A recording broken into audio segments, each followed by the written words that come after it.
Bienvenue dans ma nouvelle vidéo. Je vous envoie un arc-en-ciel de bonne humeur. Aujourd'hui, je vais parler de comment surmonter la mort subite d'un proche. Donc, je pense qu'on est tous confrontés à ça, au moins une fois dans sa vie. Au moins une fois dans nos vies, on est confronté à une mort subite. Alors, ce que les gens appellent un décès, bon, moi je ne dirais pas un décès, je dirais un départ. Parce que par rapport à ma vision des choses, j'estime que c'est un départ en fait. C'est le corps physique qui part, mais que tout ce qui est dans l'invisible reste en fait. Donc c'est un départ. Et ce que je vais faire pour pouvoir t'expliquer la marche à suivre pour pouvoir réussir à surmonter la mort d'un proche, je vais te raconter comment j'ai perdu mon grand-père en fait. Bon, je l'appelais Papy, c'était le papa de ma maman. Et nous étions très proches, donc je vais te raconter comment ça s'est passé. Donc rapidement, avant de t'expliquer les quelques étapes qu'il te faut suivre pour surmonter la mort d'un proche, une mort accidentelle ou enfin, un départ qu'on n'attendait pas. Alors, je me souviens encore quand mon grand-père est parti. Enfin, mon papy, c'est plutôt comme ça que je l'appelais, papy. Et j'étais encore au collège. Et je me souviens que c'était pendant les vacances de fin d'année. Donc, les vacances de Noël. C'était exactement après Noël, en décembre 1998. Je m'en souviens très bien. Bon, je ne vais pas te donner la date parce que ça ne sert à rien. Je me souviens de la date. Je me souviens de la date même. Et ce jour-là, j'étais à la maison et le fixe a sonné. Puisque à l'époque, je n'avais pas de portable de toutes les façons. Bien qu'au collège, le téléphone portable existait déjà. Mais bon, bref, je n'avais pas de portable. Et le téléphone fixe a sonné, je réponds et c'est mon oncle qui m'appelle pour me dire que mon papy a eu un malaise et qu'il faut dire ça à ma maman si ma maman est là pour qu'elle aille au plus vite chez mamie. Mais je comprends à sa façon de parler que c'est sérieux quoi, que c'est pas genre il a eu un malaise, il est tombé, il s'est tordu la cheville, enfin. Je comprends dans ce qui m'explique que c'est sérieux, quoi. Donc moi, ma mère n'était pas là, donc je l'appelle à son travail pour lui annoncer la nouvelle qu'il y a un malaise, rendez-vous chez mamie. Et moi, je pars à vélo pour aller chez mamie parce qu'en fait, mamie et papy habitent à 2 km à peine de chez moi à vélo. Et sans demander l'autorisation parce que j'étais mineure, donc normalement si tu prends le vélo pour aller rouler sur la route nationale, tu demandes à un adulte. Là, j'avais pas le temps, dans l'empressement, je raccroche le téléphone, j'appelle maman pour lui prévenir et je pars d'un coup chez mamie, je saute sur mon vélo et puis j'y vais. Je me rappelle encore ce jour-là, j'avais un t-shirt qu'on m'avait envoyé lors du tour de la Guadeloupe, Karuikera, comme je dis, le tour cycliste, qui a lieu pendant les grandes vacances.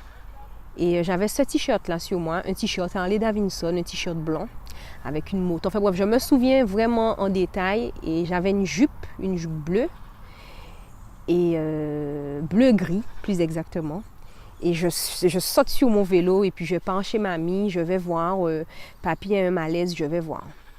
Mais mon papy, il avait déjà 85 ans, mais c'est quelqu'un qui était relativement en bonne santé dans le sens où il ne mangeait pas mal. Il faisait beaucoup d'exercices puisqu'il s'occupait de vaches, de poules. Il avait beaucoup d'activités. Ce n'était pas un papy qui reste dans son relax à regarder la télé, à se goinfrer, à lever le coude, boire des petits punch toute la journée. Mon papy n'était pas comme ça. C'était vraiment quelqu'un qui avait une bonne hygiène de vie, qui avait une mentalité plutôt positive, pas le genre de mec à se prendre la tête. Et donc, en gros, pour moi, il avait encore 20 ans devant lui, quoi. Il avait une hygiène de vie qui lui aurait permis, selon moi, d'être centenaire. Mais bon, les choses se sont passées autrement. Donc, j'arrive chez ma mamie et mon papy. Et là, je vois mon papy allongé par terre sur une civière. Enfin bref, je ne sais pas comment ça s'appelle. Et les pompiers essayent de faire ce qu'il faut faire et tout. Et après, tout le monde arrête de s'agiter. Et donc, à ce moment-là, je comprends que c'est fini. Mamie pleure et je comprends que c'est terminé, quoi. Et là, à ce moment-là, je réalise que ce sera plus comme avant. Parce que on avait des habitudes, il y a des choses qu'on faisait ensemble. Ben, par exemple, quand je lui disais bonjour et qu'il n'était pas rasé, avec sa barbe naissante, il passait son front, il passait son menton comme ça sur mon front. Et avec sa barbe naissante, il m'embêtait. Donc bon, il y a encore plein d'anecdotes, plein de petits trucs dont je me rappelle de mon papy. Mais on va revenir sur le sujet, comment surmonter la mort subite d'un proche. Astuces qui ont fonctionné pour moi, je vais les partager avec toi. Et c'est quelque chose qu'il va falloir mettre dans nos habitudes en quelque sorte, dans notre façon de fonctionner, dans notre façon de réfléchir, notre façon de penser. Parce que maintenant, avec l'alimentation industrielle qu'on a et le mode de vie qu'on a, ben, les morts comme ça sont encore plus fréquentes.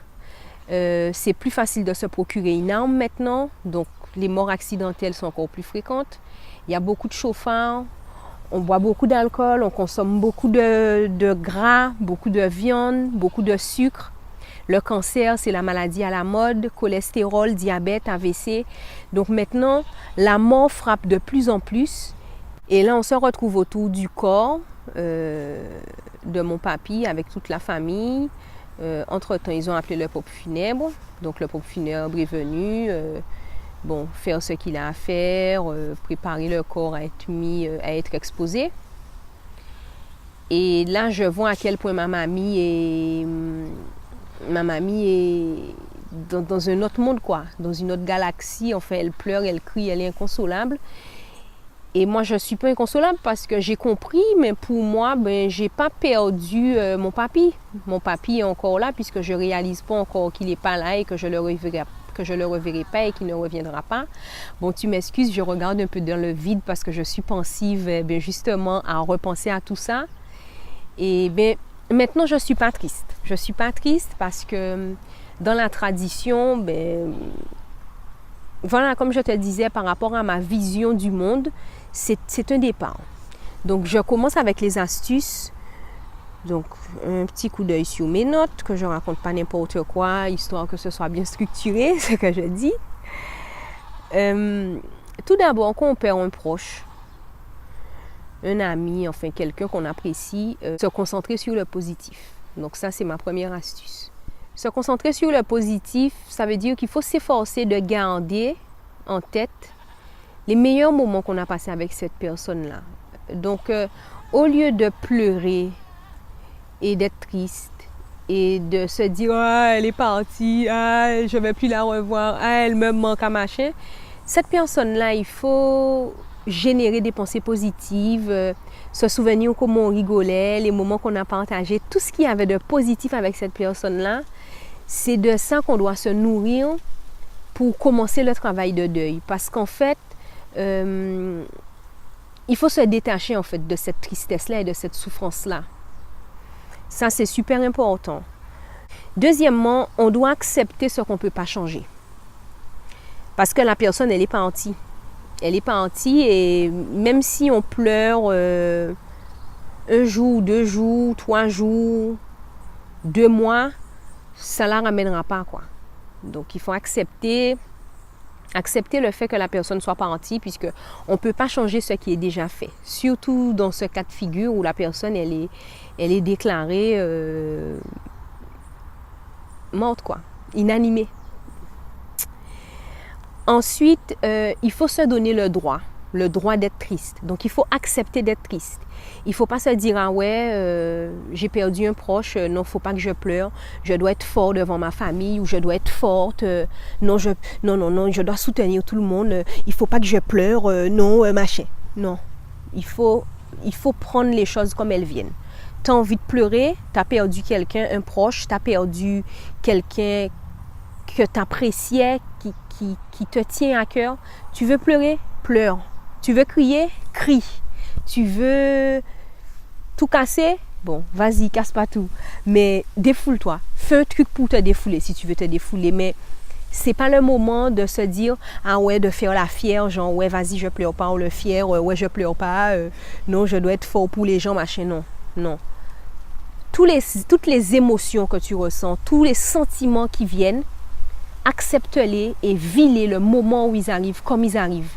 Parce que c'est ça qui va t'aider à faire ton travail de deuil. Parce que de toutes les façons, il te faut faire ce travail-là pour passer à autre chose. Tu ne peux pas te dire, ouais, non, je refuse, ou non, je ne dois pas, par fierté ou quoi. Parce que c'est une étape à passer. Et une fois que tu auras passé cette étape-là, que tu auras fait le deuil, là, tu peux passer à autre chose. Donc, troisièmement, je disais, on a le droit d'être triste, on a le droit de se sentir mal, on n'a pas à penser sans arrêt quoi, que la personne ne fait plus partie de notre vie, pourquoi ça lui est arrivé à elle. On n'a pas besoin de se poser des questions auxquelles il n'y a pas de réponse. Ça lui est arrivé parce que c'était le moment où ça devait lui arriver. Parce que je ne sais pas si tu as regardé un film qui s'appelle Destination Finale. En gros, le film, il explique les gens dans l'avion, si je me souviens bien, ils ont raté un vol parce qu'en fait, il a eu un flash pendant qu'il était dans l'avion et il s'est dit, punaise, l'avion va s'écraser, quoi. Donc non, moi, je ne veux pas voyager et du coup, ils ont raté le vol. Mais il a dit à tout le monde que genre, faut sortir de l'avion, il va s'écraser, machin, machin. Personne ne l'a cru et comme dit, comme fait, l'avion s'est écrasé, quoi. Et dans ce film-là, si je me souviens bien, la mort lui courait après, quoi. En gros, le mec qui a échappé à l'accident d'avion, lui et ses amis étaient poursuivis par la mort. Donc, en fait, il y a un proverbe qui dit « Va où tu veux, meurs où tu dois ».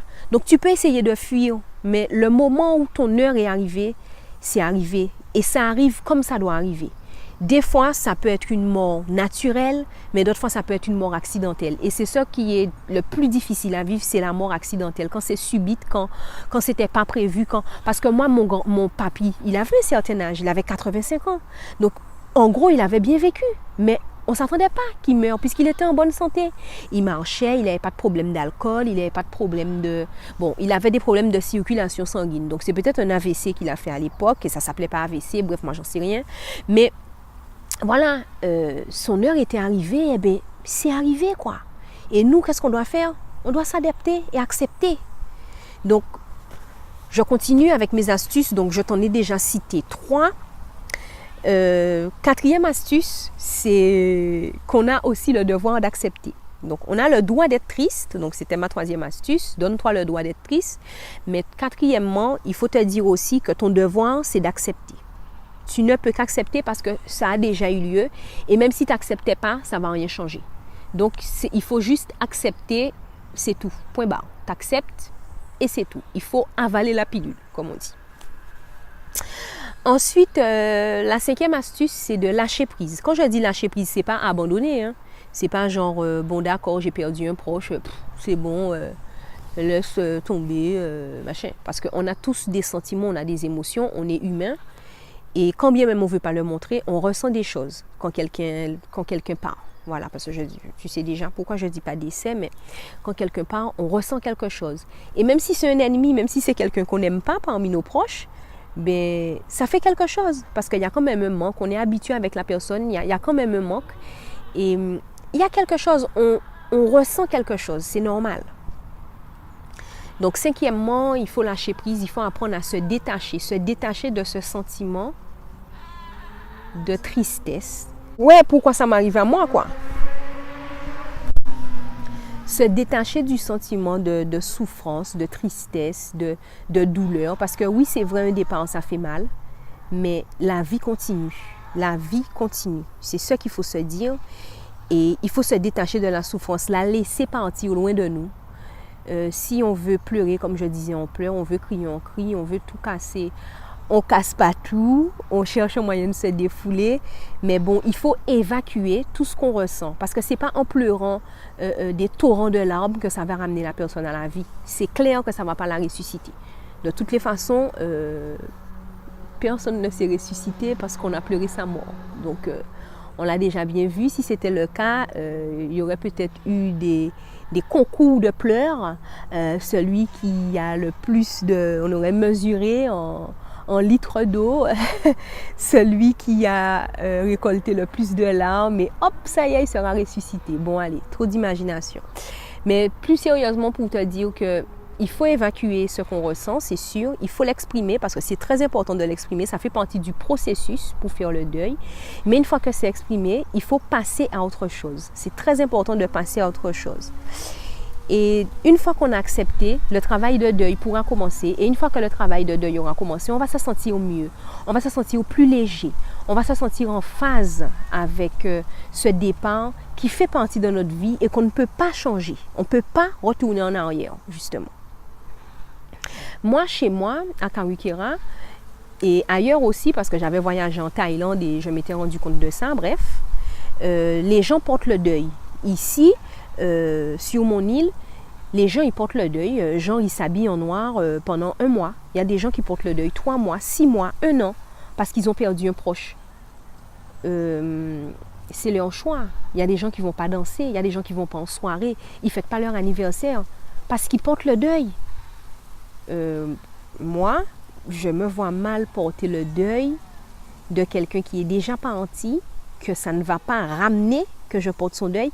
Et en plus, ma vie qui est précieuse, que j'ai encore et que je vis encore, je me prive pendant ma vie pour porter le deuil de quelqu'un qui est déjà parti et que ça ne va pas ramener. Bon, je juge personne, chacun fait à sa guise, mais moi, perso, c'est sûr que le deuil, si je suis triste, oui, je vais accepter d'être triste autant de temps qu'il faudra que j'accepte d'être triste ou que j'accepte de souffrir de l'absence de la personne. Mais au point de me priver, de me dire « Ah non, non, non, j'ai décidé qu'après l'enterrement de ma maman, je reste 1 an à m'habiller en noir. » Non, non, je ne pense pas que ça va changer quelque chose. Après, si ça peut aider dans le processus, je peux comprendre les gens qui le font. Mais après, il y a des gens qui le font plus pour le qu'en dira-t-on, parce que un tel est mort et que voilà, c'était quand même ma femme ou c'était quand même mon mari. Non, je me dois de porter le deuil, machin. Non. Bon.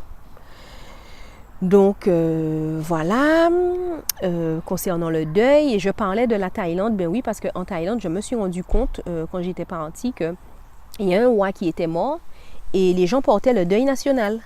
Donc, après, la tradition veut que la personne qui est partie, c'est un ancêtre. Comme ils témoignent du respect aux ancêtres, parce que pour eux, ça représente un ange gardien. Donc, ça aussi, je peux comprendre. Par rapport à leur tradition. Donc, ils faisaient un deuil national et la plupart des gens étaient habillés en noir. Donc, j'ai observé ça quand j'ai voyagé à Bangkok. Donc, moi, je ne juge pas. Hein. C'est le choix, la façon de faire de chacun, la façon de procéder pour faire le deuil. Bref, l'essentiel, c'est de faire le deuil et de passer à autre chose. Tout d'abord, tu te concentres sur le positif. Avec cette personne, les photos, les vidéos, tu te réjouis, tu es reconnaissant, tu apprécies tous les moments que vous avez passés. C'est très important, premièrement. Deuxièmement, tu te donnes le droit d'être triste, d'accord? Tu ne refoules pas tes émotions, tu les vis comme elles viennent. Tu veux crier, tu veux pleurer, tu t'exprimes, tu extériorises tant que tu peux. Je ne te dis pas de faire un cinéma et te faire remarquer, mais tant que tu ressens les émotions, ne les refoule pas. Vis-les le moment où elles arrivent et laisse passer, passe à autre chose. Vis le truc, passe à autre chose. Vis le truc et passe à autre chose. Troisièmement, tu as le droit d'être triste, donc tu acceptes ça. Quatrièmement, tu as le devoir d'accepter, donc tu acceptes ce départ auquel tu ne peux rien changer parce que c'est déjà fait. Tu ne peux pas retourner en arrière. Et pour terminer, tu lâches prise. Ça veut dire que tu te détaches de cette nouvelle. Ça s'est passé à ce moment-là, là, hop, je passe à autre chose. Voilà, je passe à autre chose et c'est tout. Donc, il faut faire ça pour faire la paix avec soi-même, pour faire la paix avec cette nouvelle-là qui est souvent difficile à digérer. Tu te donnes le temps. Chaque personne fait son deuil à son rythme. Mais l'essentiel, c'est de mettre en pratique ces 5 astuces. Et sur le long terme, ça va te donner quelque chose. Chaque jour, tu progresses et ensuite, tu commences ton deuil. Une fois que tu auras passé ton étape de deuil, tu vas passer à autre chose et voilà. C'est ce que j'avais à dire aujourd'hui. sur ma vidéo comment surmonter la mort subite d'un proche. Donc, comment surmonter un départ qui n'était pas prévu. Voilà. Donc, c'est tout ce que j'avais à te dire. Donc, si tu as aimé ma vidéo, lâche-moi un like. Autrement, n'hésite pas à partager avec les personnes que ça pourrait intéresser. Toi, si tu as besoin de plus d'infos, n'hésite pas à me poser des questions puisque j'ai partagé avec plaisir ces astuces avec toi. Et n'hésite pas à t'abonner. Oui, abonne-toi à ma chaîne YouTube. Partage mes vidéos à qui ça pourrait plaire. N'hésite pas à partager, vraiment, ça me ferait super plaisir. Parce que c'est important, c'est quelque chose qui touche pas mal de personnes, le départ accidentel ou le départ imprévu d'un proche. Et toujours, je te laisse dans la bonne humeur et je t'envoie un cyclone de câlins, voilà, toujours avec la positivité. Et je te dis à bientôt dans une prochaine vidéo. Bye bye, c'était Angalia.